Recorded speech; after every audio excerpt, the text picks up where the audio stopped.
అందరికీ నమస్కారాలండి. ఈరోజు నేను మున్సిపల్ శాఖ మంత్రిగా పదవి బాధ్యతలు తీసుకుని సీట్లో కూర్చోవడం జరిగింది. అయితే ఈ యొక్క మున్సిపల్ శాఖలో అతి ముఖ్యమైనది అమరావతి రాజధాని డెవలప్మెంటు, క్యాపిటల్ సిటీ. 217 చదరపు కిలోమీటర్లతో ఆ రోజు ఇక్కడ క్యాపిటల్ సిటీని డిజైన్ చేయడం జరిగింది. దానికి సంబంధించి 48,000 కోట్ల రూపాయలతో టెండర్లు పిలవటం, వర్క్ స్టార్ట్ చేయడం జరిగింది. దాదాపు 9,000 కోట్ల రూపాయలు పేమెంట్స్ కూడా అప్పుడు పే చేశాం. ఆ రోజు ముఖ్యమంత్రిగా ఉన్న నారా చంద్రబాబు నాయుడు గారు నాకు ఒకటే చెప్పారు, ప్రపంచంలో ఉన్న టాప్ 5 రాజధానిలో ఒకటి చేయాలని. ప్రపంచంలో ఉన్న టాప్ 5 రాజధానిలో ఒకటిగా ఉండాలి. ఒక డిజైన్లే కాదు, ఇక్కడ చేసే ప్రతి పని వల్ల ఆర్థికంగా రాష్ట్రం డెవలప్ కావాలి.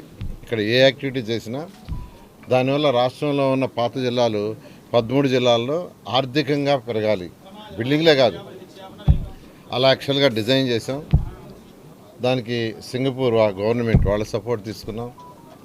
నార్మన్ ఫాస్టర్ అండ్ పార్ట్నర్స్ వాళ్ళకి డిజైన్ ఇచ్చి ఫైనల్గా వాళ్ళ దగ్గర డిజైన్ చేయించాం. తర్వాత రోడ్లు, డ్రైన్స్, డ్రింకింగ్ వాటరు, ఈ ప్రాజెక్టులన్నీ టెండర్లు ఇచ్చాం. అన్నీ ఆల్మోస్ట్ ఆల్. వాటిలో మెజారిటీ పార్ట్ కూడా కవర్ అయింది. అయితే అధికారుల కోసంగా హౌసెస్ షీర్వాల్ టెక్నాలజీలో దాదాపు 90% అయిపోయినాయి. మంత్రులకు కావచ్చు, సెక్రటరీలకు కావచ్చు, రకరకాల గ్రేడ్ అధికారులకు కావచ్చు చేసాం. అదేవిధంగా ఇవన్నీ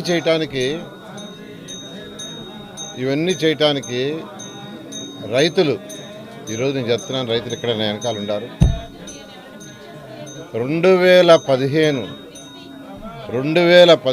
జనవరి 1 ల్యాండ్ పుల్లింగ్ నోటిఫికేషన్ ఇస్తే 2015 ఫిబ్రవరి 28వ తేదీ అర్ధరాత్రికి 34,000 ఎకరాలని ఒక చిన్న లిటికేషన్లో కూడా లేకుండా రాజధాని కట్టడానికి రైతులు ఇచ్చారు. అది మా ముఖ్యమంత్రి గారి మీద నమ్మకంతో ఇక్కడ ఒక మంచి క్యాపిటల్ డెవలప్ చేస్తాం అనే ఉద్దేశంతో తెచ్చారు. రాష్ట్ర రాజధానికి ఇచ్చారు. అట్లాంటి రాష్ట్ర రాజధాని యాక్చువల్గా గత ప్రభుత్వం పూర్తిగా నిర్విరామం చేసి 3 రాజధానులు అంటూ మూడు ముక్కలాట ఆడి పూర్తిగా నాశనం చేశారు. రైతులకు ఇవ్వాల్సిన కౌలు గీవులు కూడా సరిగా ఇవ్వక వాళ్ళని నానా ఇబ్బందులు పెట్టారు. ఏదేమైనప్పటికీ ప్రజలు ఈ అరాచక పాలన చూసి విసిగిపోయి ఈరోజు ఎన్డీఏ కూటమికి 164 సీట్లు ఇచ్చారు.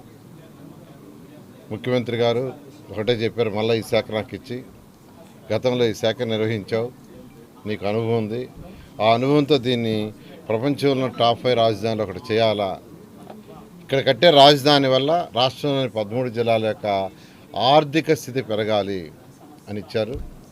ఖచ్చితంగా నేను యాక్చువల్గా మంత్రిగా స్వీకరించినప్పటి నుంచి నేను స్టడీ చేస్తూ ఉన్నాను. గత అనుభవం 2014 నుంచి 19 దాకా నేను చేసిన స్టడీ అంటే అప్పుడు యాక్చువల్గా అమరావతి రాజధాని కట్టడానికి అనేక దేశ విదేశాలు తిరిగా.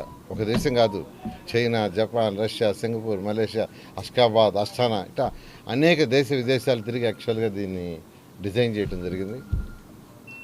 ఆ అనుభవంతో అధికారులతో అప్పుడు కూర్చొని డిస్కస్ చేసినప్పుడు కాంట్రాక్టర్లు, చిన్న కాంట్రాక్టులు కాదు, వాళ్ళంతా ఎల్ఎన్టీ, షాపుంజీ, మెగా, ఎన్సీసీ ఇలాంటి పెద్ద పెద్ద కాంట్రాక్టులు, వాళ్ళందరితో కూడా అప్పుడు డిస్కస్ చేశాను. ఇప్పుడు యాక్చువల్గా అధికారులతో డిస్కస్ చేసి నా అనుభవంతో ఖచ్చితంగా ఈ అమరావతి రాజధానిని 2.5 సంవత్సరంలో పూర్తి చేయగలని ప్రస్తుతానికి అనుకుంటున్నాను. అయితే ఇవాళ నుంచి అధికారులతో కూర్చొని ఒక 10-15 రోజుల్లో ఒక క్లారిటీ తెచ్చుకొని ఆ క్లారిటీనే ప్రజలకు కూడా టైం బౌండ్, ఎప్పుడు లోపల చేస్తాం, ఎలా చేస్తాం, ఏది రోడ్లు ఎప్పుడు పూర్తవుతాయి, వాటర్ లైన్స్ ఎప్పుడు పూర్తవుతాయి, బిల్డింగ్లు ఎప్పుడు పూర్తవుతాయి, సెక్రటరియట్ బిల్డింగ్స్ ఎప్పుడు పూర్తవుతాయి, ఇవన్నీ కూడా ఒక టైం బౌండ్ ఖచ్చితంగా రైతు సోదరులందరికీ ఎవరైతే ఆ రోజు త్యాగం చేశారో 34,000 ఎకరాల ల్యాండ్ని ఆ రైతులందరికీ ఆ టైం బౌండ్ ఇచ్చి ఆ టైం బౌండ్ ప్రకారం చేయడం జరుగుతుంది. Thank you. Same master plan ఏమీ మార్చాల్సిన అవసరం లేదు, ఎందుకంటే అది చాలా డీటెయిల్డ్గా స్టడీ చేసి చేసింది, అవసరం లేదు.